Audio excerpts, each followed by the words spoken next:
from us. Love wants you, we can bring it on the floor. Never danced like this before. We don't talk about it. Dance.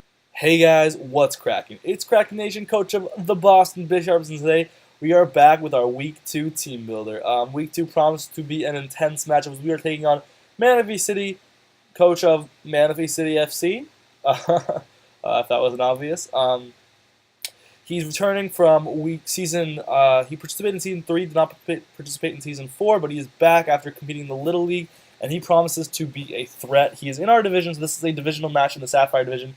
Basically, I feel like this match is going to be contesting for leader of our division. I think that we're going to be neck and neck all season long, so that's kind of terrifying, because he's a very intimidating player, and I feel like I don't necessarily have matchup on him, but I don't think he has matchup on me either. I feel like it is very even overall. However, we do have some mons that I have some cool ideas for, so we're going to see how that goes. Looking at his team real quick, we are going to be taking on,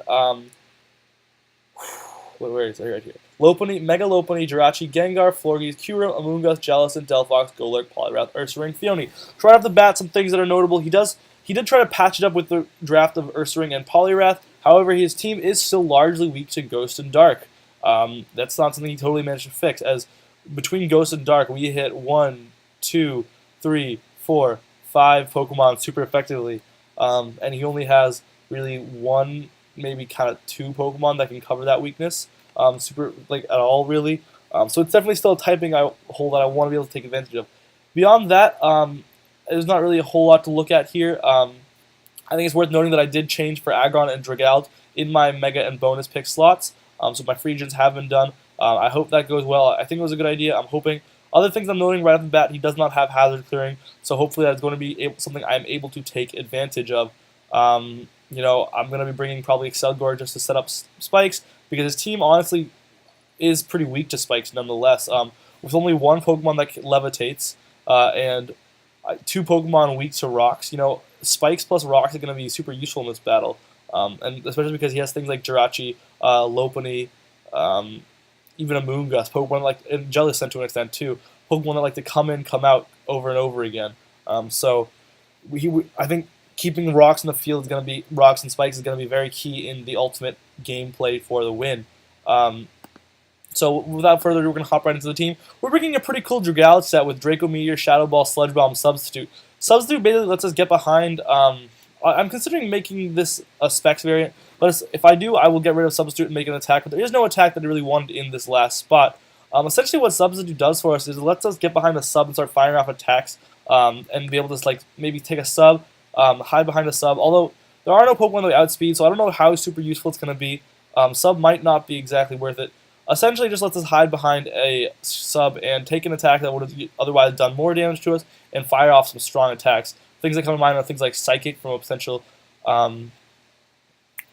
Florges. However, I am honestly kind of still considering changing this. There's no really move to put here that's going to be better. Toxic Spike's obviously not being a very good fit on his team because he does have Gengar, Jirachi. Does Gengar clear Toxic Spikes when it switches in? And a Moonguss. He has a lot of Pokemon I just don't really care about getting Toxic off on. Plus, Toxic Spikes would only really be useful on things like Jellicent if I got 2 of them up, because I really need to be able to kill the Jellicent with Toxic or something. But obviously, Dragalt is a powerhouse. Draco Meteor, Shadow Ball, Sludge Bomb, taking advantage of that Ghost type attacking. Sludge Bomb hits things like Florges and Draco Meteor, and honestly even hits things like Amoonguss pretty hard, and Draco Meteor is going to be that bopping attack if we need it in a pinch. Next up, we've got Cresselia, Toxic, Moonlight, Shadow Ball, Calm Mind. Well, I'm really excited about this Cresselia because it promises to be able to pack a punch without a doubt. Bar Toxic on some Pokemon. If I get a single Calm Mind up, I basically take. Or actually, Ursaring is the only Pokemon that can really threaten me. If I get a Calm Mind up, I can take hits from anything on this team, even Kyurem, special attacking. Gengar's Shadow Ball shouldn't do a whole lot unless it's Life Orb. So if I get Calm Minds up, I should be able to take hits from anything. So with that in mind, I just ran Shadow Ball, Moonlight, Toxic. So I hit everything with Shadow Ball, and those that I can't hit with Shadow Ball, which is specifically Lopunny and Ursaring. Ursaring obviously being kind of worn down eventually, and because of this fact that it always runs status, and Lopunny I can just hit with Toxic. Lopunny cannot touch me. This is basically a perfect Lopunny counter. unless he's running like Toxic or something on his low opening, which is definitely possible. However, I don't want to say that he's going to do that because otherwise things like Togetic, Togetic's going to honestly kind of wall him. I think he's going to really expect me to bring Togetic just because he has a lot of mons that potentially could run some sort of form of status. I honestly was considering bringing Safety Goggles. However, in the end, I decided not to because Safety Goggles would mean that Ursaring has a very high chance to 2-hit KO us. So I really didn't want to be in a situation where I was going to have to fear that. Right now, I have basically no switch-ins to Ursaring easily, so that's going to be something to keep an eye out for. We got Life Orb with Nasty Plotting Toxicroak. This Toxicroak is pretty cool. It basically is able to just go off. Actually, 1 second.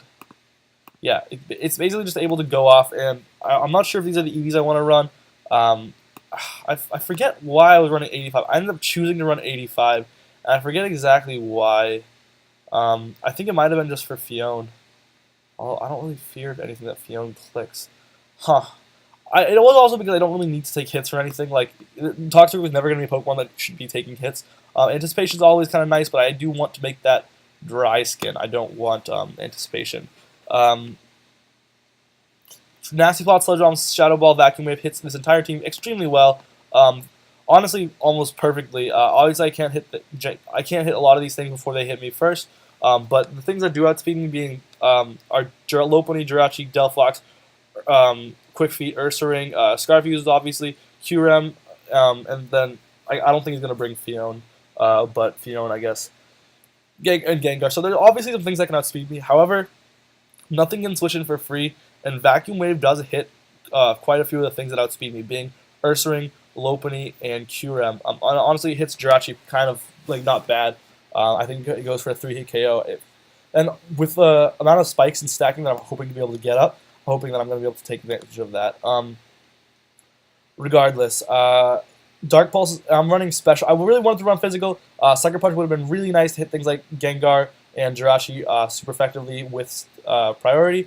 However, I really needed a special attacker to take on Jellicent, who could be clicking burns up and down the place. I was very afraid of it clicking burns. Obviously, Cresselia can switch into a burn very easily, and I'm not too worried if that Cresselia gets burned. However, honestly, I don't want to get burned, and if it's running dual status, that's going to be a different problem entirely.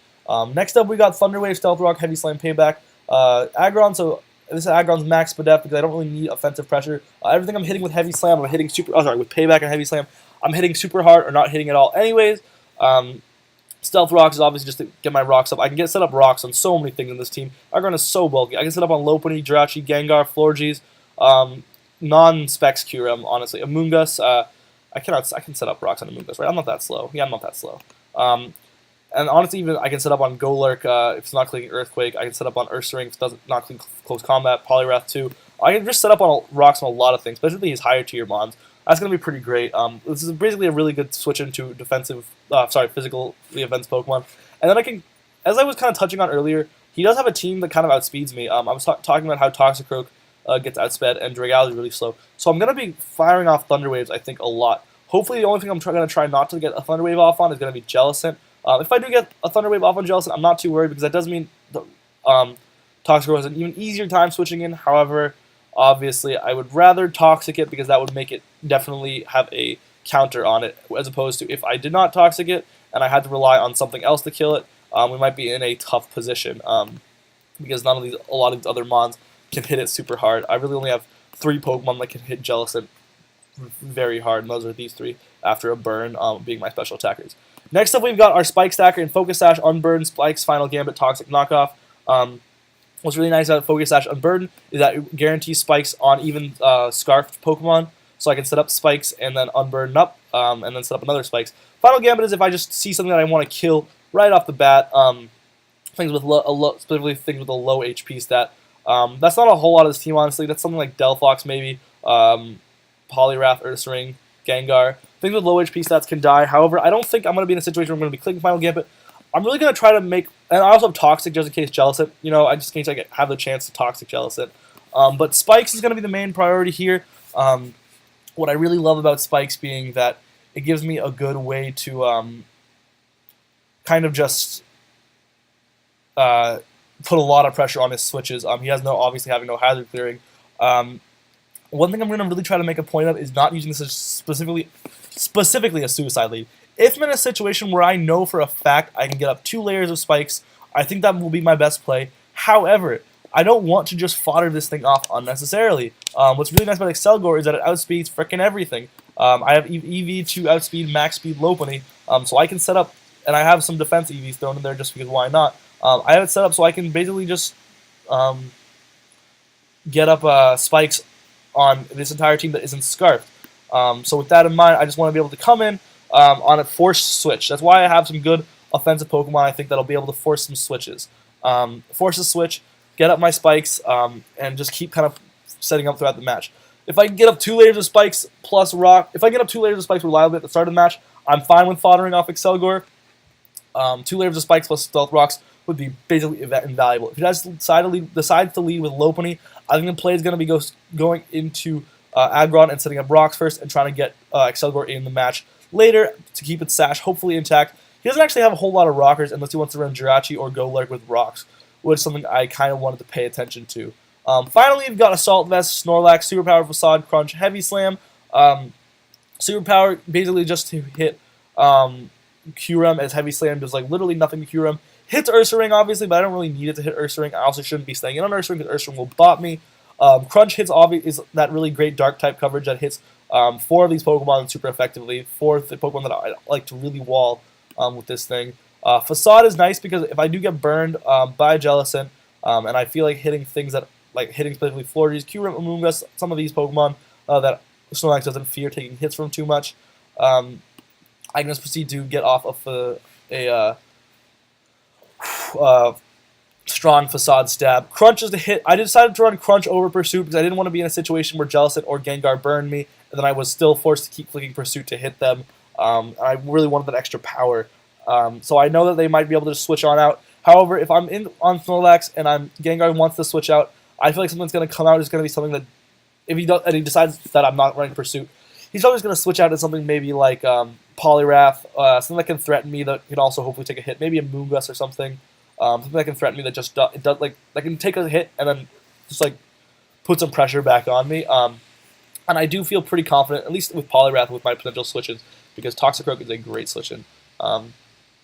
And then Heavy Slam finally is basically just to hit Florges, as this becomes his team's best answer to an offensive Florges if that happens to happen. It doesn't really hit anything else, so I haven't considered running Ice Punch in that last spot.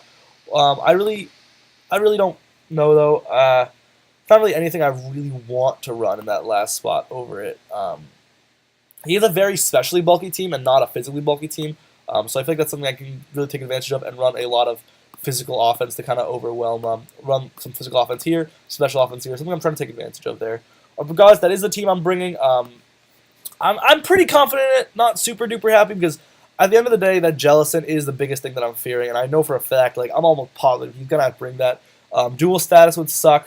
I have some plans on how to beat it next time, because I am going to have to take this guy on at least twice, if not 3 times, over the course of the season.